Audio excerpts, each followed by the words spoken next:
Ditemui di Istana Negara usai mendampingi Presiden Joko Widodo menerima atlet Asian Para Games, Menpora Dito Aryo Tejo mengaku siap menjalani pemeriksaan Kejagung pada hari ini. Pemeriksaan akan berlangsung pada Senin siang, tepatnya pukul 13 waktu Indonesia Barat. Menpora mengaku tidak mengetahui apa terkait kasus BTS yang menjerat Menkominfo Johnny G. Plate dan beberapa nama lainnya.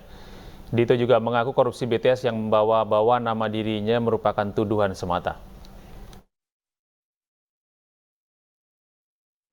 Ya, nanti kita akan menghadiri memberikan keterangan dan ini biar informasinya tidak sumir. Kita akan insya Allah hadir ke Kejaksaan Agung di siang nanti. Jam berapa Mas? Rencananya jam 1. Oh jam 1? Iya.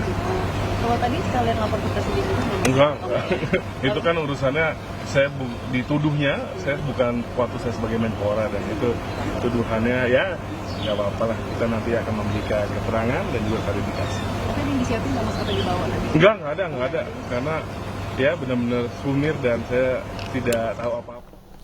Dan pemirsa, sejauh mana korupsi BTS ini mengalir? Untuk membahasnya telah bergabung bersama kami Koordinator Masyarakat Anti Korupsi Indonesia atau MAKI, Boyamin Saiman. Assalamualaikum, selamat siang Pak Boy. Waalaikumsalam, dari tanah suci Mekah Al-Mukarramah menyapa seluruh rakyat Indonesia dan pemirsa iNews. Alhamdulillah, terima kasih atas waktunya di sela-sela waktu ibadahnya nih Pak Boy. Pak Boy di sana Bapak juga mendengar ini sesaat lagi nanti rencana jam 1 itu Menpora akan dipanggil oleh Kejaksaan ini Pak. Sebenarnya menurut Anda apakah benar ini Mas Menteri ini juga terlibat dalam kasus BTS nih Pak Boy?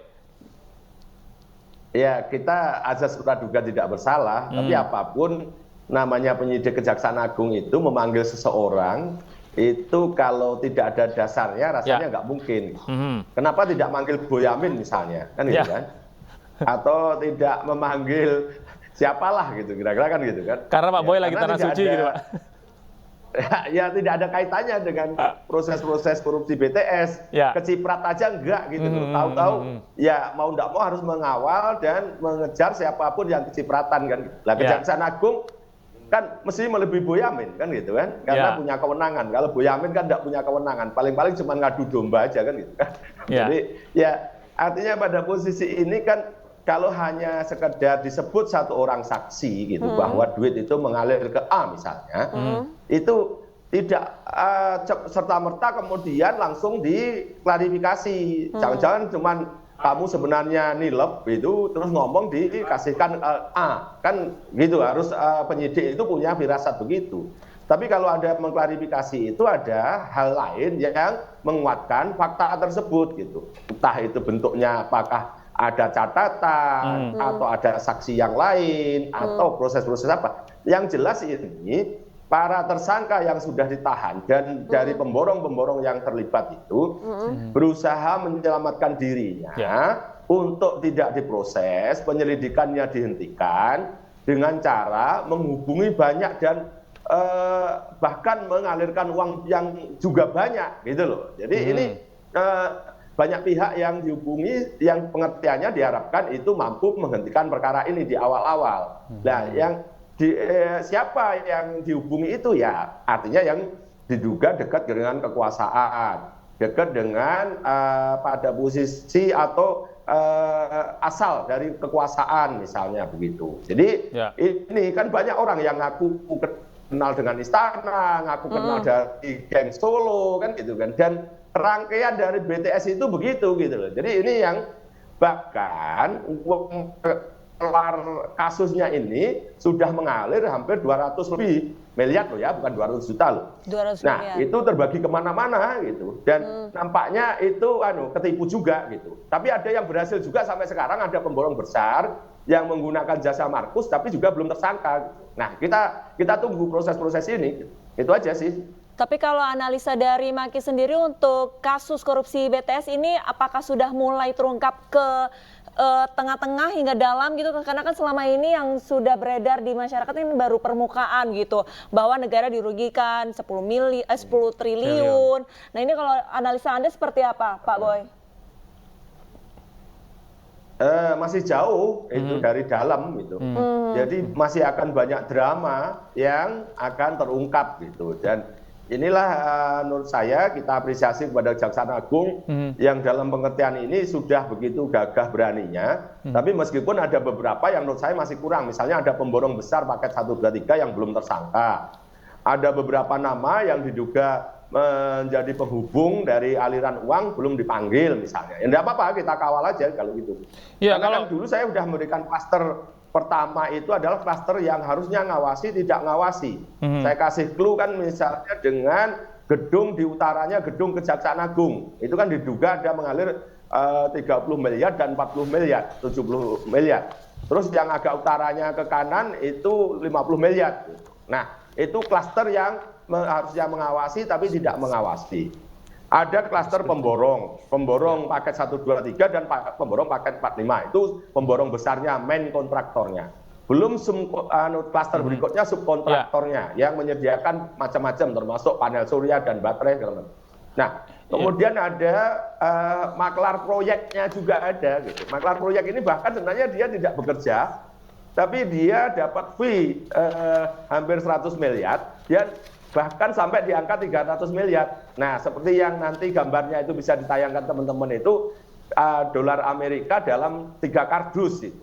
Nah, itu duitnya dititipkan kepada temannya untuk dialihkan menjadi saham gitu. Jadi yang itu sudah bisa saya lacak gitu. Dan ya, itu mungkin bisa ditampilkan Pak Boy, ini kita lihat Pak, ini terkait silakan. Dengan tadi Bapak bilang bahwa Kejaksaan cukup melakukan langkah yang berani begitu Pak ya. Sementara kalau kita lihat dari survei ini terbaru nih Pak, dari masyarakat menyatakan dari survei dari indikator bahwa apakah masyarakat percaya dan tahu Johnny G. Plate melakukan korupsi.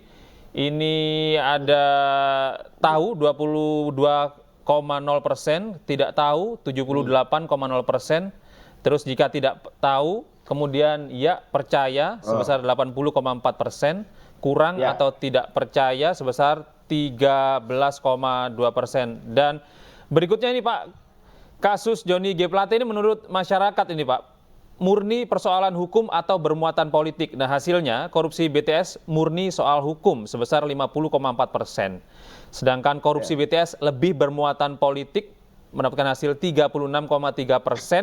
Kemudian tidak tahu atau tidak dijawab sebesar 13,3%. Dan berikutnya kewenangan kejaksaan ini Pak, 66,4% hasilnya masyarakat berharap kejaksaan memiliki kewenangan menyelidiki, menyidiki, dan menuntut tindak pidana korupsi. Sementara 17,7% masyarakat berharap kejaksaan cukup memiliki kewenangan menuntut saja, dan 15,9% sisanya masyarakat tidak tahu dan tidak menjawab. Nah, jika kita melihat dari apa yang sudah dilakukan oleh pihak kejaksaan ini, apakah hasil yang dikeluarkan oleh survei Indobaret Monitor ini sudah cukup betul begitu Pak? Bahwa ini benar-benar semata-mata kasus hukum, bukan kasus politik Pak? Ya, buktinya masyarakat lebih percaya, banyak lebih percaya ini kasus hukum. Bahwa ada politiknya, ya kebetulan Pak Johnny Plate sekarang berada di partai yang tidak mendukung calon yang dari penguasa. Ya itu kan konsekuensi aja. Gitu. Istilahnya kalau tidak mau ditangkap ya jangan nyolong, jangan maling kan gitu kan. Karena kalau Anda kebetulan nanti berbeda pilihan ya dikejar kan gitu kan. Jadi jangan disalahkan. Wah karena berbeda politik terus ini dikejar ya. Itu sesuatu yang naif lah saya kira. Justru hal-hal demikian mestinya dikurangilah narasi-narasi begitu. Kalau kalau ini perkara yang korupsi atau bukan sederhana kok. Proyek sekian besarnya kok masa tendernya akal-akalan, markupnya gila-gilaan. Terus kemudian pelaksanaannya juga asal-asalan, terlambat, fiktif, itu dibayar. Mana ada terlambat aja harusnya tidak dibayar, harusnya didenda, diputus kontrak, di blacklist, gitu. Bahkan fiktif pun dibayar. Pertanggungjawabannya lebih amburadul lagi, yaitu tadi salah satunya fiktif, gitu. Dan kemudian beberapa persoalan yang kemudian malah ditutup-tutupi dengan cara diduga mengalirkan uang kepada pihak yang mengawasi supaya tidak menemukan kesalahan atau tidak membuka kesalahan. Melaporkan ini begitu, kan Pak, sudah Baik, zaman sekarang kok begini nih loh, rasanya tata kelola seperti apa kan gitu kan. Dan kaget betul gitu. Baik, Pak Boy, ini sayang sekali kami dibatasi oleh waktu, tapi terima kasih banyak sudah bergabung bersama iNews Siang, Pak Boyamin Saiman, Koordinator Masyarakat Anti Korupsi Indonesia. Semoga ibadah hajinya berjalan lancar dan semoga untuk kasus Haji mabrur ya. BTS ini segera terungkap ya. Terima kasih banyak Pak Boy. Dan pemirsa, untuk mengetahui informasi lebih atas kasus ini kita sudah terhubung dengan rekan Ayu Pratiwi di kantor Kejaksaan Agung Jakarta Selatan. Ayu. Ya, selamat siang Ayu. Bagaimana suasana jelang pemanggilan Menpora di sana? Apakah sudah hadir di sana? Ya, pada hari ini Kejaksaan Agung Republik Indonesia memanggil Menpora yaitu Dito Aryo Tejo sebagai saksi untuk pemeriksaan adanya dugaan tindak pidana korupsi untuk infrastruktur BTS dan juga infrastruktur yang ada di Kominfo. Dan hal ini nantinya akan didalami oleh Kejaksaan Agung karena adanya statement ataupun adanya ungkapan dari salah satu penerima aliran dana BTS yaitu Irwan Hermawan yang menyebutkan bahwa dirinya sudah memberikan uang senilai 27 miliar kepada Dito dalam bentuk pecahan dolar Amerika Serikat terhitung sejak November hingga Desember 2022 sebanyak 2 kali langsung ke kediaman Dito yang ada di Jakarta Selatan. Dan memang pada awalnya pemeriksaan ini memang dijadwalkan akan dilakukan pada jam 9 pagi tadi. Namun tadi kami mengkonfirmasi kepada Kapus Penkum Kejagung yaitu Ketut Sumedana yang menyebutkan bahwa dari pihak Dito meminta kelonggaran waktu sehingga nanti dipastikan Dito akan hadir pada jam 1 siang nanti. Dan hingga saat ini dari Kejaksaan Agung sudah memastikan ada 8 tersangka. Di antaranya 2 diantaranya ini adalah mantan Menko Kominfo dan juga dari Direktur Utama dari Bakti Kominfo. Demikian kembali ke studio. Baik, terima kasih banyak atas laporannya Ayu Pratiwi langsung dari Kejaksaan Agung, dan kami masih akan terus memantau perkembangan terkini dari kedatangan Menpora Dito. Dan pemirsa, asik berpesta sabu seorang ASN di Pariaman, Sumatera Barat ditangkap polisi. Ini akan segera kembali.